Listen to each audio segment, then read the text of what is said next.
ಸಾಹಿತ್ಯ ಸೃಷ್ಟಿ ಬಳಗದ ಎಲ್ಲ ಸದಸ್ಯರಿಗೆ ಮತ್ತು ನಿರ್ವಾಹಕರಿಗೆ ನನ್ನ ಗೌರವಪೂರ್ವಕ ನಮನಗಳು. ನಾನು ಇಂದು ಇಲ್ಲಿ ಗಣರಾಜ್ಯೋತ್ಸವದ ಕುರಿತು ಕೆಲವು ವಿಷಯಗಳನ್ನು ಪ್ರಸ್ತಾಪಿಸಲು ಇದ್ದೇನೆ. ನಮ್ಮ ದೇಶಕ್ಕೆ ಸ್ವಾತಂತ್ರ್ಯವು 1947 ಆಗಸ್ಟ್ 15ರಂದು ದೊರಕಿತು. ಇದು ನಮಗೆಲ್ಲ ಗೊತ್ತಿರುವ ವಿಷಯವಾಗಿದೆ. ನಮ್ಮ ದೇಶಕ್ಕೆ ಸ್ವಾತಂತ್ರ್ಯ ಸಿಕ್ಕಿರುವುದು ಮತ್ತು ಗಣರಾಜ್ಯವಾಗಿರುವುದು ಇದಕ್ಕೆ ಸಂಬಂಧವಿದೆ. ನಮ್ಮ ದೇಶಕ್ಕೆ ಸ್ವಾತಂತ್ರ್ಯ ಸಿಕ್ಕಲು ಅನೇಕ ಮಹನೀಯರು ಹೋರಾಟ, ತ್ಯಾಗ, ಉಪವಾಸ, ಮುಷ್ಕರ ಮೊದಲಾದವುಗಳನ್ನು ಮಾಡಿರುವರು.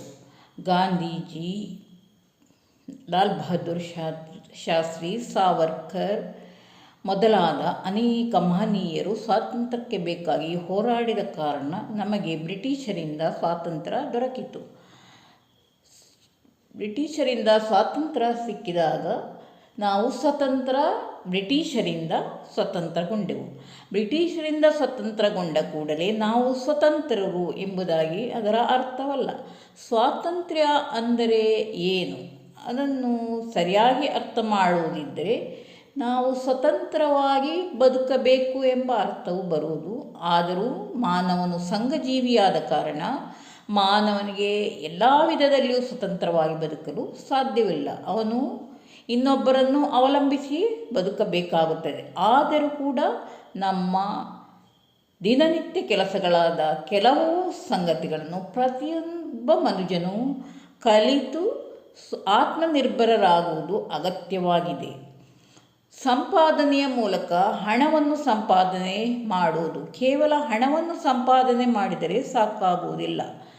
ನಮಗೆ ಬೇಕಾದ ನಿತ್ಯದ ಆಹಾರ, ಬಟ್ಟೆ ತೊಳೆಯುವುದು ಯಾರೂ ಇಲ್ಲದಿದ್ದರೂ 1 ದಿನ 2 ದಿನದ ಮಟ್ಟಿಗೆ ತಮ್ಮ ಆಹಾರವನ್ನು ತಯಾರಿಸಲು, ಬಟ್ಟೆಯನ್ನು ಒಗೆಯಲು ಇದನ್ನು ಎಲ್ಲರೂ ಅಭ್ಯಾಸ ಮಾಡುವುದು ಒಳ್ಳೆಯದು. ಆಗ ಅವರು ಒಂದು ರೀತಿಯಲ್ಲಿ ಸ್ವತಂತ್ರರೇ ಆಗುತ್ತಾರೆ.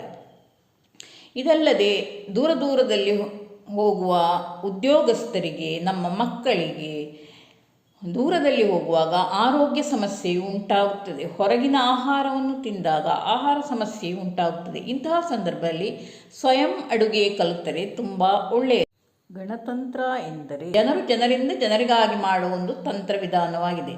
ಇದರಲ್ಲಿ ಜನರಿಗೆ ಹಕ್ಕು ಇರುವುದು. ಜನರು ಯಾವ ರೀತಿ ಹಕ್ಕನ್ನು ಹೊಂದಿರುತ್ತಾರೆ ಅಂದರೆ, ತಮ್ಮ ವಾರ್ಡುಗಳಲ್ಲಿ ಸಭೆಗಳು ಆದಾಗ ತಮ್ಮ ಅಭಿಪ್ರಾಯವನ್ನು ವಾರ್ಡಿನಲ್ಲಿ ಜನರಿಗೆ ಹೇಳಬಹುದು. ವಾರ್ಡ್ ಮೆಂಬರ್ ಇದನ್ನು ಗ್ರಾಮ ಪಂಚಾಯತ್ನಲ್ಲಿ ಮಂಡಿಸಲು ಆಗುವುದು. ಗ್ರಾಮ ಪಂಚಾಯತ್ನಿಂದ ಅದು ಜಿಲ್ಲಾ ಪಂಚಾಯತಿಗೆ ಹೋಗಿ ಆಮೇಲೆ ಕೇಂದ್ರಕ್ಕೆ ಹೋಗುವುದು.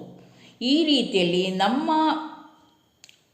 ಅಭಿಪ್ರಾಯವನ್ನು ಹೇಳಲು ಈ ಪ್ರಜಾಪ್ರಭುತ್ವ ದೇಶದಲ್ಲಿ ನಮಗೆ ಅಧಿಕಾರವಿದೆ. 1950 ಜನವರಿ 26ರಂದು ನಮ್ಮ ದೇಶ ಗಣತಂತ್ರ ದೇಶವಾಯಿತು. ಆಗಸ್ಟ್ 29ನೇ ತಾರೀಕಿನಂದು ಅಂಬೇಡ್ಕರ್ ಇವರನ್ನು ಒಳಗೊಂಡು ಒಂದು ಸಂಹಿತೆಯನ್ನು ಸಿದ್ಧ ಮಾಡಲಾಯಿತು. ಆ ಸಂಹಿತೆಯನ್ನು ನವೆಂಬರ್ 24, 1949ರಂದು ಮಂಡಿಸಲಾಯಿತು. 1950 ಜನವರಿ 26ರಂದು ಅದು ಪ್ರಾಬಲ್ಯಕ್ಕೆ ಬಂತು. ಗಣತಂತ್ರ ವಿಧಾನದಲ್ಲಿ ಅನೇಕ ಲಿಖಿತ ನಿಯಮಗಳು ಇವೆ. ಅದು ಸುದೀರ್ಘವಾಗಿದೆ. ಅದರಲ್ಲಿ ಮೂಲಭೂತ ಕರ್ತವ್ಯಗಳು, ಮೂಲಭೂತ ಹಕ್ಕುಗಳು, ರಾಜ್ಯ ನೀತಿಗಳು ಮೊದಲಾದವುಗಳು ಪ್ರಸ್ತಾಪಿಸಲ್ಪಟ್ಟಿವೆ. ಕೆಲವು ಸಂಹಿತೆಗಳನ್ನು ಇಲ್ಲಿ ವ್ಯತ್ಯಾಸ ಮಾಡಲು ಕೂಡ ಆಗುತ್ತದೆ, ಕೆಲವು ಸಂಹಿತೆಗಳನ್ನು ವ್ಯತ್ಯಾಸ ಮಾಡಲು ಆಗುವುದಿಲ್ಲ. ಇದು ತ್ರಿಸ್ತರ ಸರ್ಕಾರವಾಗಿದೆ. ಕೇಂದ್ರ, ರಾಜ್ಯ, ಪಂಚಾಯತ್ ಈ ರೀತಿ 3 ಸ್ತರವನ್ನು ಒಳಗೊಂಡಿದೆ. ಪಂಚಾಯತ್, ಬ್ಲಾಕ್, ಜಿಲ್ಲಾ ಪಂಚಾಯತ್ ಈ ರೀತಿಯಲ್ಲಿ 3 ಸ್ತರಗಳನ್ನುಂಡು ಅಧಿಕಾರವು ನಡೆಸಲ್ಪಡುತ್ತದೆ. 1950 ಜನವರಿ 26ರಂದು ನಾವು ಯಾವಾಗಲೂ ನೆನಪಿಡುವುದು ನಮ್ಮ ಕರ್ತವ್ಯ ಆಗಿದೆ.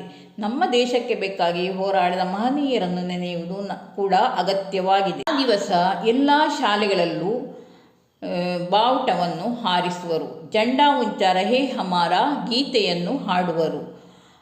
ಮಕ್ಕಳಿಗೆ ಸಿಹಿ ತಿಂಡಿಯನ್ನು ಹಂಚುವರು. ಮುಖ್ಯೋಪಾಧ್ಯಾಯರು, ಅಧ್ಯಾಪಕರು, ಮಕ್ಕಳು ಭಾಷಣ ಮಾಡುವರು. ರಾಷ್ಟ್ರಗೀತೆಗಳನ್ನು, ದೇಶಭಕ್ತಿ ಗೀತೆಗಳನ್ನು ಹಾಡುವರು. ಈ ರೀತಿ ಪ್ರಜಾಪ್ರಭುತ್ವ ದಿನವನ್ನು ಸಂಭ್ರಮದಿಂದ ಎಲ್ಲರೂ ಶಾಲೆಯಲ್ಲಿ ಆಚರಿಸುತ್ತಾರೆ. ಇದಲ್ಲದೆ ದೆಹಲಿಯಲ್ಲಿ ಸಶಸ್ತ್ರ ಪ್ಯಾರೇಡಿನ ಕವಾಯತು, ಅವರ ಪಥಸಂಚಲನ ಮೊದಲಾದವುಗಳನ್ನು ನೋಡಲು ಬಹಳ ಆಕರ್ಷಕವಾಗಿ ಇರುತ್ತದೆ. ಪ್ರಧಾನಮಂತ್ರಿಯು ಆ ಸಭೆಯಲ್ಲಿ ಭಾಷಣವನ್ನು ಮಾಡುವರು, ರಾಷ್ಟ್ರಪತಿಯಿಂದ ಸಲ್ಯೂಟ್ ಸ್ವೀಕರಿಸುವರು. ಇದನ್ನು ನೋಡಲು ಬಹಳ ಆಕರ್ಷಕವಾಗಿರುವುದು. ಕೊನೆಯಲ್ಲಿ ಸಂವಿಧಾನ ರಚನೆಗೆ ಮೂಲ ಕಾರಣರಾದ ಡಾಕ್ಟರ್ ಅಂಬೇಡ್ಕರ್ ಅವರನ್ನು ಸ್ಮರಿಸುತ್ತಾ ನನ್ನ 2 ಮಾತುಗಳಿಗೆ ಇತಿಶ್ರೀ ಹಾಡುವೆ. ಧನ್ಯವಾದಗಳು.